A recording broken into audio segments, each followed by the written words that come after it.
Welcome back to The Explainer. Today, we're diving straight into a totally fascinating linguistics puzzle. We are looking at the book of Hebrews, specifically chapter 1, verse 8, where just a single omitted Greek word has shaped literally centuries of historical and theological debate. Honestly, it's a brilliant example of how ancient linguistics, archaeology, and textual criticism all crash into each other. And that brings us to the core question for today's philological detective story. How does a single missing word change history? Now, to be clear, we aren't here to take any theological sides. We're just going to explore how ancient grammatical puzzles and tiny manuscript variations fundamentally alter how we read historical texts. Because, as you'll see, one single choice by a translator can shift the entire meaning of a passage. All right, let's dive right into the text. We've got a really stark difference here between two translations of the exact same ancient Greek sentence. On one side, you have the traditional rendering, which addresses Jesus directly. Your throne, O God, is forever. But look at the alternative side. We have this very prominent academic rendering. God is your throne forever. Notice how the focus completely shifts. It goes from the nature of the one sitting on the throne to the actual foundation of the throne itself. Okay, so to understand why two vastly different translations even exist in the first place, we have to look at the grammatical mechanics of Koine Greek.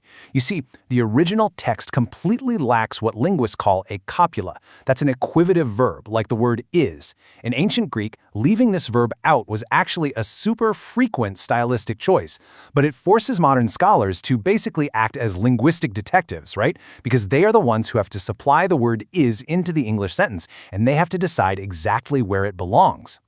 And that missing verb, it creates a massive syntactical fork in the road for the phrase the God, or hotheos in Greek. If a translator treats hotheos as a vocative, meaning a direct address, they'll translate it as your throne, O God. But if they treat it as a subject nominative, God becomes the grammatical subject of the sentence, which gives us God is your throne. The wild part is, both of these are structurally completely possible in the Greek. So let's look at some clues from ancient papyri, specifically the A2 variant.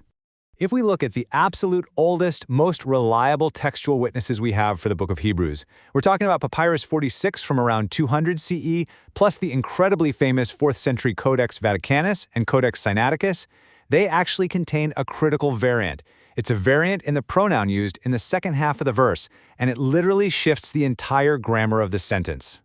Here's how. Later manuscripts read su, which means your kingdom. But those ancient early manuscripts we just talked about, they read atu, meaning his kingdom. Now, textual scholars know that later scribes often harmonize texts to make them match their Old Testament sources more cleanly.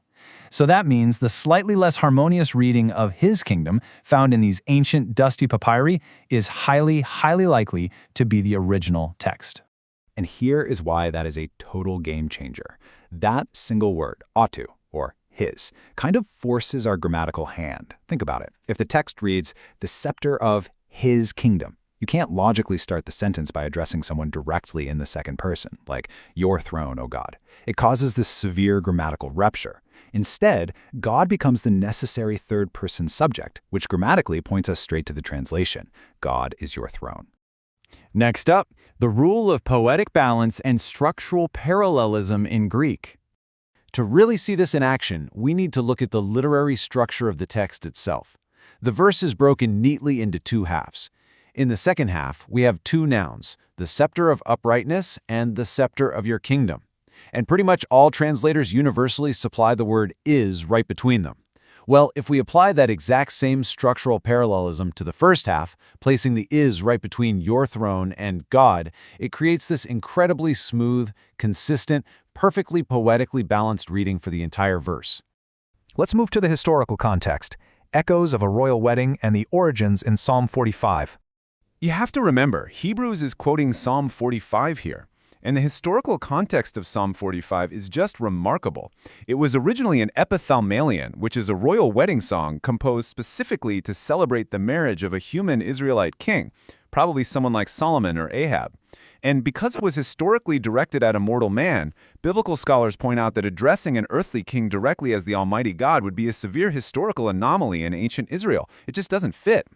Which brings us to God is an immovable fortress and understanding ancient metaphors. Now you might be thinking, Okay, translating this as God is your throne is a really strange metaphor. Why on earth would anyone call God a piece of furniture? But if you look throughout ancient scriptures, God is constantly described as a rock, a dwelling place, a fortress, a refuge.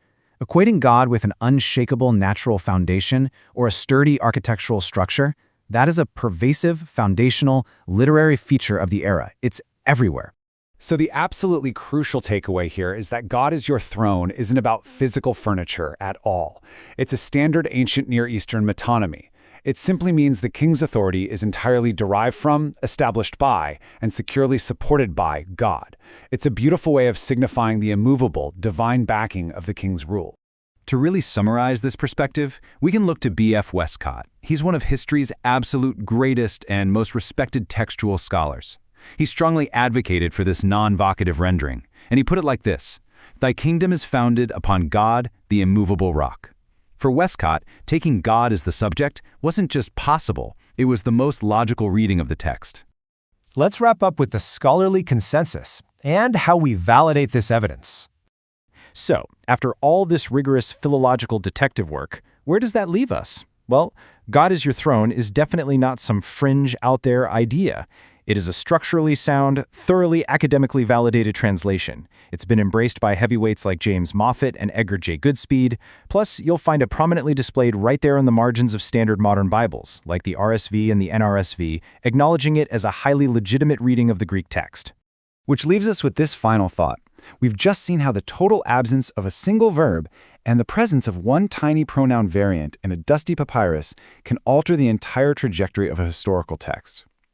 When a single supplied word completely shifts the meaning of a passage, how closely should we really be reading history? It certainly gives us a profound new appreciation for the immense complexities and, frankly, the tremendous responsibility of ancient translation. Thanks so much for exploring this fascinating text with us today on The Explainer. Catch you next time.